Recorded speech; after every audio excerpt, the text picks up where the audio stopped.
I was given up for adoption. I had to change schools a lot growing up. My adoptive parents got a divorce. I'm an alcoholic.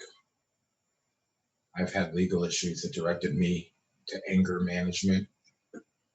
I'm single and living alone. When I was young, I was adopted, but my parents chose me. I was chosen by my mom and dad.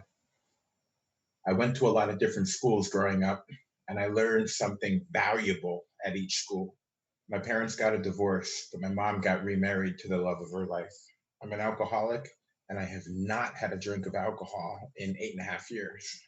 I've had legal issues that directed me to anger management, and today I have balance, peace, and happiness in my life.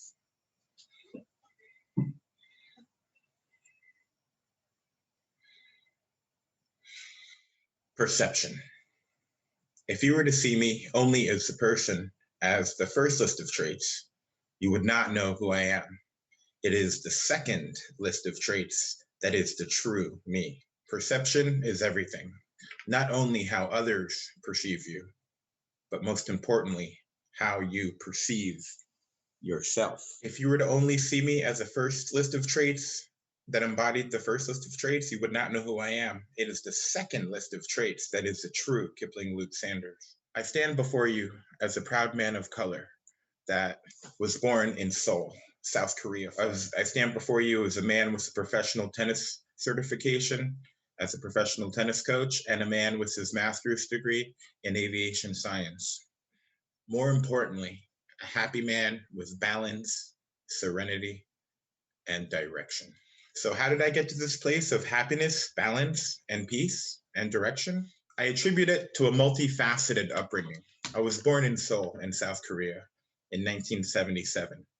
I basically was passed from one woman to another twice, three moms, then to a priest, and then he prayed over me and delivered me to an orphanage in Seoul, South Korea, dropping me off at the orphanage. All I remember vaguely is maybe a dim lit room, and that's about it. My first real visual of memory in life was being in a Pan American Boeing 747. My grandfather, Frank Beaudry, he was a loyal engineer for Pan American Airlines, and he and his wife, Dorothy Beaudry, flew over to pick me up in Korea, but I had the chicken pox, so they actually brought another child home, and then I ended up flying later on. When I was rid of the chicken pox, I flew on my own all the way to America. I remember a silhouette of a flight attendant. She handed me a warm baby bottle, and boy, no wonder why I fell in love with aviation. I attribute it to a multifaceted upbringing. As adoption, I look at it like I was a chosen child. Some children are biologically wanted, some aren't planned, some initially are accidents, but I was directed to a greater path. God directed me to a greater direction in life. Imagine not being able to be raised or wanted, but then chosen. For those who want to adopt, I encourage you to truly be committed to the child for a lifetime. My parents were super busy. I had a nanny, Maria. She was my main caretaker. My mother, she worked at the American Museum of Natural History in Central Park West, up in Manhattan, Upper West Side, and she worked in the aviary department. There were zebra finches that she handled live. And sometimes I would go in the cages, and when they fell out, if they fell out of their nest that was elevated, I would go pick them up, kind of get them back in shape and get them better, show some care and compassion, and then put them back in the nest.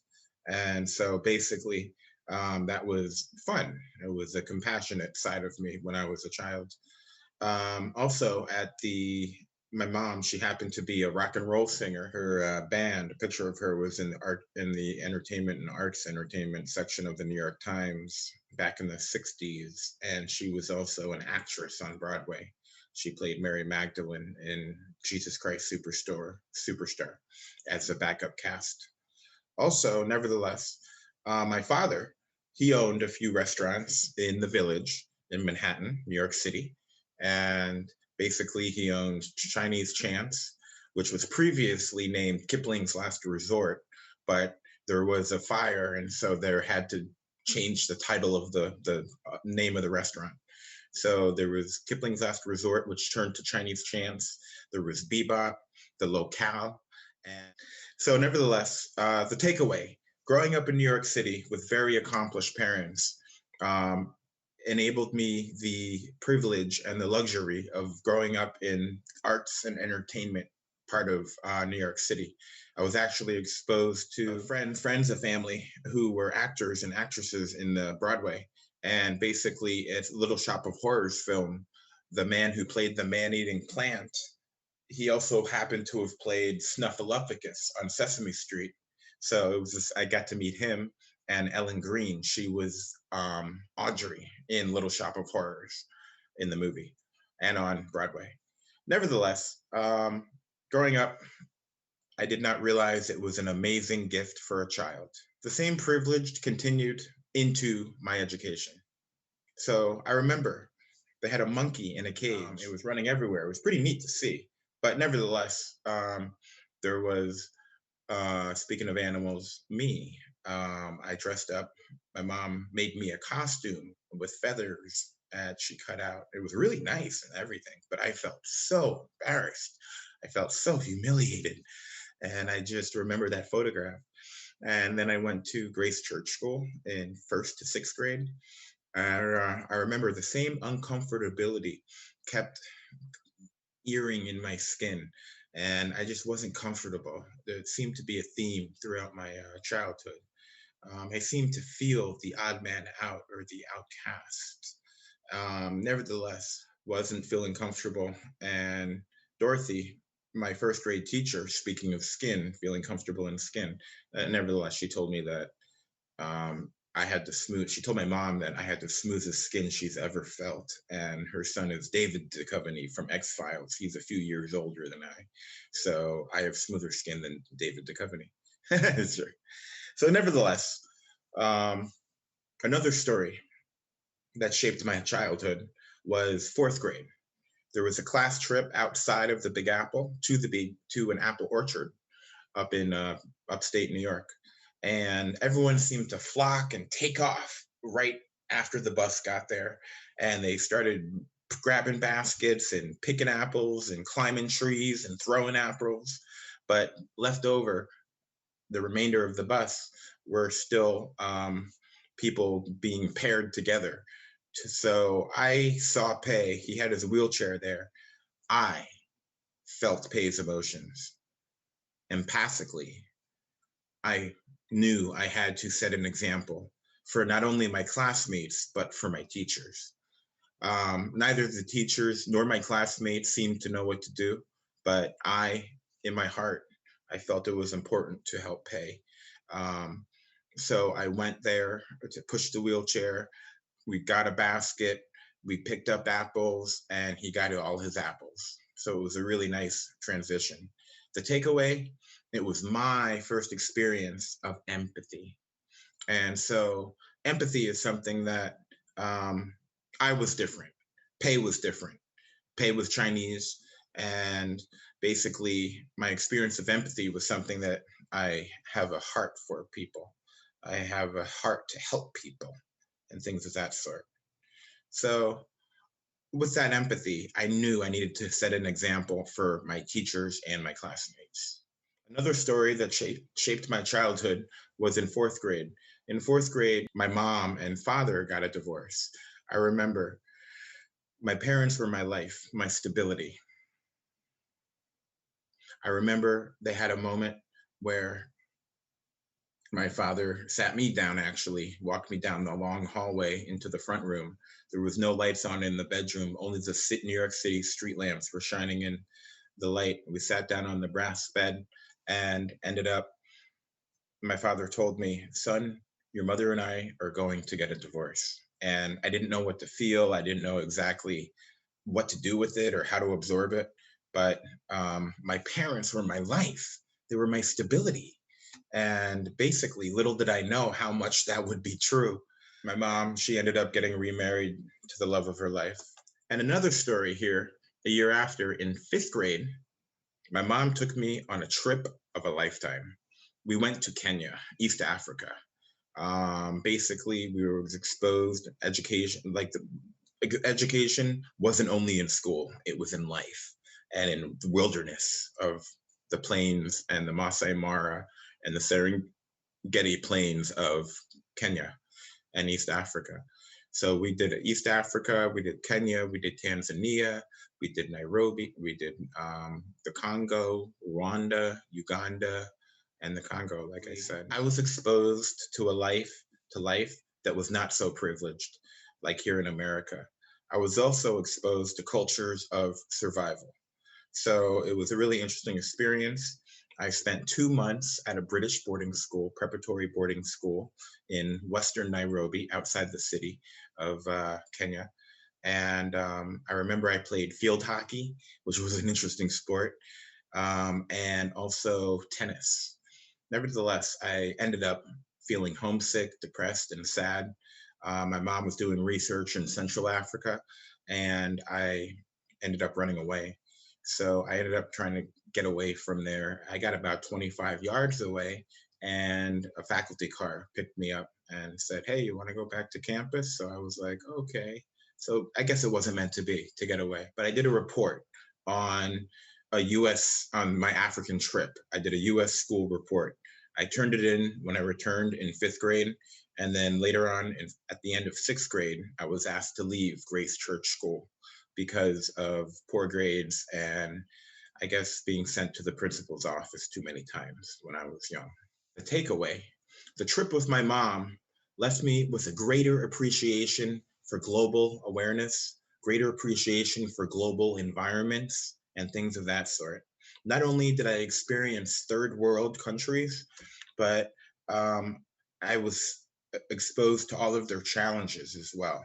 And it was beautiful country. I saw art, beauty, culture, dedication, music, wild animals, hard work, and love, and a lot of joy and happiness. So I felt really at home out there. It was peaceful. I never bit my fingernails. And in seventh and eighth grade, I I went to a school in Brooklyn, Park Slope, Brooklyn, 181 Lincoln Street. And I discovered I was an amazing, gifted athlete. And my first year, I won MVP in baseball. My first year, I won MVP in baseball. And should have won the second year, I thought, because I led the team in home runs, RBIs, batting average, triples, and on base percentage, and things like that. But a more experienced kid at the school ended up getting the award my second year. And also that year, academically, it was challenging for me, and I was asked to leave the school after eighth grade. So it was a challenge. I was also acting up and cutting up in class a bit, having fun, too much fun in school. My only public school was North Bergen High School. At North Bergen High School, I got cut from the freshman basketball team. I tried out. My friend Junior was just astonished and really upset with the coach because he knew what kind of basketball player I was. And speaking of cut, I cut class a lot. I cut class often. Sometimes in the morning, we would drink. Sometimes in the afternoon, but we would smoke pot before we went to class or homeroom even in the mornings. And I just really wasn't focused at all. I wasn't focused on my work. I ended up earning summer school. And so at summer school, the first day, the air conditioner was not working. And so I said to myself, I am done. I am not coming back here. So that was North Bergen High School. The next school I attended was a preparatory school, a boarding school with dormitories up in South Kent, Connecticut. Nevertheless, it was a really all boys school. I did really well. I stood out. I was a freshman class president, sophomore class president, and I was a JV quarterback on the football team my first year. My freshman year, I averaged 17.6 points per game as a freshman, sixth in the conference. And then In tennis, my sophomore year, I won Most Improved Player of the Year as well. But nevertheless, academically, it was a challenge. It was a real challenge. I really wasn't focusing well. I wasn't studying enough. I got caught up in partying and drinking and smoking pot, and I got caught up. And ultimately, so my parents decided to send me to a wilderness treatment center in Kalispell, Montana.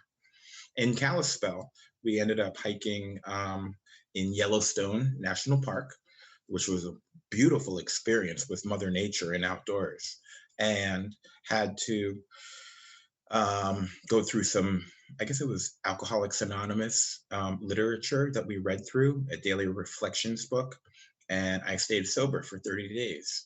After the Wilderness Treatment Center, I went to New Dominion High School in Cumberland, Maryland. Yep, I went to a lot of schools, and I did learn something valuable at each school I went to. It was a challenge. Um, the schools, the centers, the programs I went to with ADHD, attention hyperactive deficit disorder, and bipolar and chronic depression. With those challenges faced, I've appeared scattered over the years. Interesting, because I've always had a positive attitude, but I lacked focus. I lacked discipline. I lacked focus and discipline. And so ultimately, I've learned throughout the years, even though I was scattered, I always stuck for one reason or another with my education. So, what's the takeaway here? The takeaway, looking back at it, a lot of good. My athletic career began. I was a freshman, sixth in the league in scoring. I was a varsity quarterback for the football team. I ended up playing semi professional baseball later in life in my mid 20s in South Florida. And nevertheless, we took the South Kent school took a class trip back to Manhattan. That was amazing. And my mom hosted at New Dominion. It was kind of like a reform school. It was the beginning of learning for me. I think a lot of ways because it really wasn't coming from my parents. So therefore, it was the start of learning for me. It was the start of focus. Behold, the power of focus. And the lessons were how to behave, how to be respectful, how to listen better, how to develop a stronger work ethic, and how to care for ourselves better and for others better. And then there was college. So I went to a prestigious Embry-Riddle Aeronautical University in Daytona Beach, Florida. It was a very nice school. I was excited. I was happy. I was kind of living the dream. I was away from my family, 1,000 miles away in Florida. And basically, I had fun. It started off awesome. And my grades started off really well. My grades always started off well, but then it got more challenging as the semester went on. So I did get tutoring and extra help a lot of times. Nevertheless, the aviation world, I was getting an education in at Embry-Riddle. Um, I played on the top 25 NAIA tennis team, which was a ranked team. And I ended up getting off the tennis team because I was put on academic probation because of poor grades. So I wasn't on the tennis team anymore. And I was on academic probation. And at the end of the freshman year, I ended up leaving. During the freshman year, too, I spent a lot of time, I didn't spend enough time studying. I put more time into partying, and the partying got kind of out of hand. And it was slow and insidious kind of way. It was just getting underproductive. And so ultimately, after my freshman year at Embry-Riddle Aeronautical University, I went to Bergen County Community College, lived up with my father in North Bergen, New Jersey, and the campus was in Paramus, New Jersey. And then back and forth, I had a few small jobs, being a cook at some places or an assistant cook. Um, And I went back to Everglades University finally in Lakewood Ranch, Sarasota, Florida. And that was a nice program. I went to night school. I went back to Embry-Riddle Aeronautical University again to earn some more credits. And then ultimately, I went back to Everglades. It was just too challenging for me at Embry-Riddle.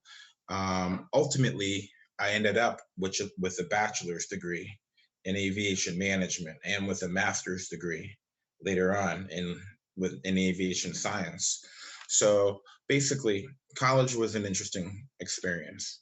Once I earned my bachelor's degree, 3 months later, I got hired at a commercial airport with Punta Gorda Airport in airline and airport job industry.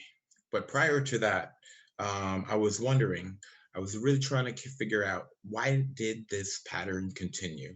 Lack of awareness, lack of understanding, lack of focus, lack of self-confidence, ADHD, bipolar, chronic depression. So the pattern of partying and substance abuse, it got out of hand. It was an element that manifested. Like I said, it got slow and insidious. I couldn't stand it anymore. And basically, I had great friends. I had great friends and colleagues that I had a great time with, but nevertheless, the partying got out of hand, and it wasn't a daily thing until the end. And then I realized I was helpless, and I needed to get help with stopping drinking, especially. Nevertheless, during the partying years, the inability to control my moods and my anger got out of hand. And so it resulted in me getting into a difference, and it was a catalyst for me taking anger management classes. So getting back to the topic of the program, perception, an outsider looking in may see me as someone as scattered or an overview at my job or my career and think that I'm scattered. In some ways, I have been. I'm the type of person where I like multiple things. I like a lot of things. In the aviation industry, I've had some dream jobs. I've worked at the as an landside and airside aviation operation agent at the Punta Gorda Airport. Basically, at moments, I had to run the entire airport myself. That was mostly during the night shift. Nevertheless, it was able and manageable because it was a smaller commercial airport with no landing fees, no major airline carriers came in there, and no jumbo jets came in. It was basically just Allegiant Airlines came in with their McDonnell Douglas 80s or 88s, and then Frontier came in with their Airbus 320. Sun Country flew in there with their 737, and Miami Air flew in as well with whatever type of aircraft. I think it was an MD-80. Nevertheless, with all the low-cost carriers with no landing fees at Punta Gorda Airport, it was so fun. It was like a job, not to me. It was basically like I was living a dream. Why? Because I was doing something that I completely had hands-on, something I loved. Something I loved, which was aviation. And so, aviation and the job, I encourage you to follow your dreams and get your trade or education or degree in something that you're passionate about and love so you'll be happier when you're working in that environment, something you like. Nevertheless, I also enjoyed that very much. I also worked for a private jets company, Retrix Aviation, at Sarasota Bradenton International Airport. And there I fueled and filled up fuel trucks and filled up fuel tanks of business, private, or corporate jets, and taxied and marshaled them in and out to the taxiway and to the runway for takeoff. And after they landed, they would come in, as well as the little odds and other odd ends. I also worked for a ramp agent company. I worked as a ramp agent where I took care of the baggage and the cargo and the marshaling of the aircraft, bringing it to a stop when it came into the airport. with Service Air. And I was also a line ambassador there, where I was moved up from the ramp onto the public area, where I had to make sure that people had two forms of identification and their boarding pass as well in before pre TSA check to pre TSA checkpoint. I also am a tennis pro. I've had the pleasure of sharing the love of the game with countless students as their coach. Nevertheless, I received a United States Professional Tennis Registry certification in Lower Manhattan, South Street Seaport, where I get certified. And I ended up moving to Florida, becoming a tennis pro and a tennis player. So my goal was to seek work where there was no tennis program. So what I did is I scouted areas that had no tennis programs, and I found an area, Winter Garden, Florida, which was about 30 miles west, 40 miles west of Orlando. And I started up a tennis program there. From there, I ended up getting to another job opportunity, Princeton Elementary School, which was a wonderful program. And I worked there for a while. And also, I worked for Sanlando Park, um, which was a wonderful, very main hub of Orlando tennis facility. And I worked there for a while with juniors and pee-wee players, beginners, and first timers to tennis. And I taught a women's team, an intermediate level women's team, and I taught intermediate and beginner tennis players, kids. I worked at Maitland Tennis Center. I kind of elevated my level of coaching level with, I kind of protéged Coach Todd Morrell. He told me, Kipling, I see your passion. I'm going to take you under my wing and show you everything I've learned from Nick Bollettieri. So basically, he took me under his wing, taught me everything he knew. I got to work with and train with advanced tennis players. And I actually was playing the best tennis of my life. And after Maitland Tennis Center, I ended up getting a private lesson with Nick Bollettieri and reaching a ranking of 35 in the state of Florida in the open level at my highest point. At the academy, with Maitland Tennis Center, after that, I decided I wanted to elevate my level of play and work only with advanced tennis players. And so I applied for a job and got hired at Rick Macy Tennis Academy in Pompano Beach, Florida. And so I worked there, and I worked with a #2 ranked boy out of California. He hit the ball really hard.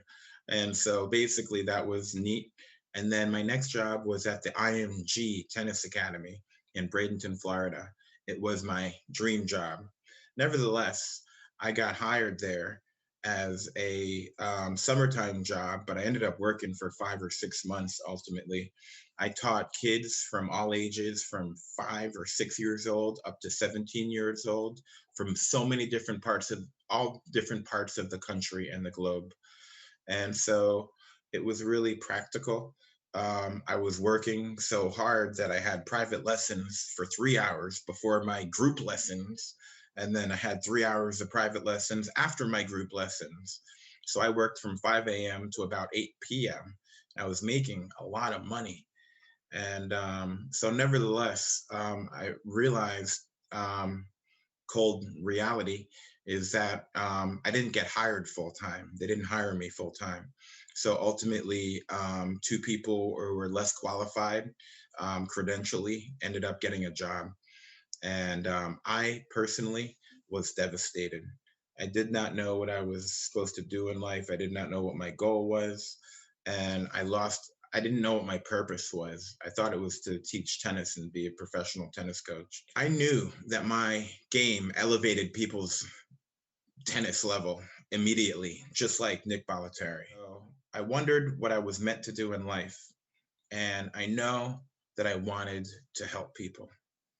So I've written my first children's book. It's a really exciting book. It comes out in August 2021. My second book is a self-help book, solution-based self-help book, with motivational and inspirational guides, to tools for everyday situations or everyday human errors. So, the takeaway: I've had two wonderful jobs in two varied careers, tennis and aviation. I've met funny, interesting people along the way, all doing the two things that I love: aviation and tennis. So, now some of the really dark stuff. I remember when I was 11 years old, and it was a night after a Christmas dinner party. I went around the tables drinking everything that was left in the glasses, and there was alcohol in there, and I ended up getting drunk. And there was half a carafe or three quarters of a carafe of wine in the kitchen, and I grabbed that and drank that. And when my mom got upstairs from walking the dog, she was just mad at me, really mad at me, and she wanted me to draw a picture of myself. So I drew a picture of myself in my outfit with two wobbly legs like this, because that's how I felt, like slinkies with the alcohol. And so ultimately, I thought I was doing them a favor, but I wasn't.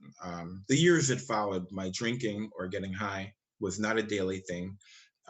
It wasn't a first, most, or foremost on my thoughts thing, but it basically was a high school thing, a college thing, a jackass millennial thing. As I indicated before, the level of my drinking was slow and insidious and became a real problem, a real addiction. The drinking affected my relationships. I had girlfriends. Some of them were good relationships, and some of them were fueled by enabling me drinking or a drinking relationship. So none overdrank. As I said before, drinking contributed to anger issues for me. And so I learned from this, and I realized that I can help people. And as I said before, drinking contributed to anger issues. And I know security issues or fears for that matter. I was acting out feelings rather than being constructively working through them or dealing with them in the moment, because I did not know any better. So I ended up in trouble. I ended up in rehab. And wow, what's the big takeaway? The takeaway is I'm sober. I have not had a drink of alcohol in 8.5 years, coming up on 9. I have peace and balance and serenity today. I have better awareness. I have control over my anger and my moods. I am single, but have had some wonderful relationships, and I know that I will find my perfect partner who will be my wife someday. So, what's the big takeaway here? The big takeaway for the program is this is an era like none other. This is a digital time. Everyone can Google you, everyone can lurk you. They can see, make assumptions. Some of them may be accurate, some of them maybe not so accurate. So they can draw conclusions. In the midst of this all going on, your friends, your classmates, your parents' friends, the perception that they may have on you absolutely can have an impact on the perception that you have on you. So, what do? It's easy, very easy. You control the narrative. You control the narrative. So, you control what's out there digitally, you control what's out there person to person, you control what's out there in terms of behavior and actions, in your appearance, in your everyday action and day to day situations, with how you handle situations in life. Me personally, I've lived an exciting and provocative life over the course of time. Some people may have come out of that in a negative perspective, but I chose to accentuate and focus on the positive always. I chose to make a positive difference in my life, make a positive difference in other people's lives, and hopefully make a difference. You can make a difference in other people's lives as well, a positive difference. I've written a book. So basically, it's about self confidence and doing the right thing. Ultimately, I've been trained by an underdog who's been on ESPN. Now I seek to be a professional speaker and speak abroad about my experience, strength, and hope. I don't want you or to see you or anybody you know make the mistakes that I made. if diagnosed with a chemical imbalance or anything such as ADHD, ADD, depression, bipolar, seek necessary help and do what it takes to get the help necessary so you can cope easier in life. Solve it. Learn to cope and live with it. Find healthy and happy hobbies. Seek a degree in something you like and that you're passionate about and something you love. Do what it takes to earn your education because it will result in later having higher paying jobs and financial freedom to a degree later in life. How you live your life will affect how other people live their lives. So the perception you have of yourself is how others will perceive you. So once again, you control the narrative. You control the narrative. You control what's out there, control of yourself and the path that would take you. Thank you, all Boys and Girls Club members, for helping arrange this event and allowing this to be able. Thank you, everyone else who goes out there and does what it takes to help make this place a better world. Thank you for allowing the virtual appointment today, and thank you for your time. I hope that you all can remember to be kind to yourselves and others and your families. And most importantly, I said it before, but most importantly, be kind to yourself because you're worth it and you deserve to be happy and you deserve to live in peace. Thank you.